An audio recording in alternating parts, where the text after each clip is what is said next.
ಓಂ ಶ್ರೀ ರಾಘವೇಂದ್ರಾಯ ನಮಃ. ನನ್ನ ಹೆಸರು ಈರೇಶ್ ಅಂತೇಳಿ. ನಾನು ಮಧುಗಿರಿ ತಾಲೂಕು ಬಡವನಹಳ್ಳಿಯಿಂದ ಬಂದಿದ್ದೇನೆ ಸರ್. ನಾನು ಈ 21 ವಾರಗಳ ಕಾಲ ಒಂದು ಹರಕೆಯನ್ನು ಹೊತ್ತಿದ್ದೆ. ಆ ಹರಕೆ ಪೂರೈಸಿದಾದ್ಮೇಲೆ 21 ವಾರ ಮುಗಿದು ಈಗ 2 ತಿಂಗಳ ನಂತರ ನನಗೆ ಈ ದಿನ ಹೋಮಕ್ಕೆ ಕರೆದಿದ್ರು. ಸೊ ಹೋಮ ಭಾಳ ಚೆನ್ನಾಗಿ ನಡೆಸ್ಕೊಟ್ಟಿದ್ದಾರೆ.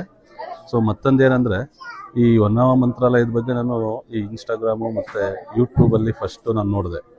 ಸೊ ನೋಡಿದಾದ್ಮೇಲೆ ಏನೋ ಒಂದು ಮಹಿಮೆ ಇರಬೇಕು, ಒಂದ್ಸಲ ಹೋಗಿ ಬರೋಣ ಅಂತೇಳಿ ಫಸ್ಟ್ ನಾನು ನಮ್ಮ ಸ್ನೇಹಿತರು ಬಂದ್ವಿ.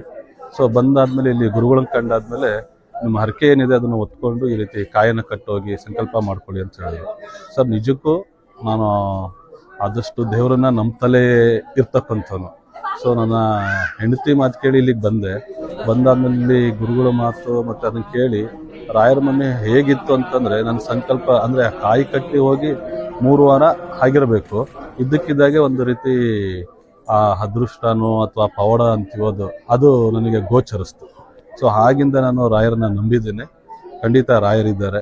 ನಂಬಿದವರಿಗೆ ರಾಯರು ಯಾವತ್ತೂ ಕೈ ಬಿಡೋದಿಲ್ಲ ಸರ್.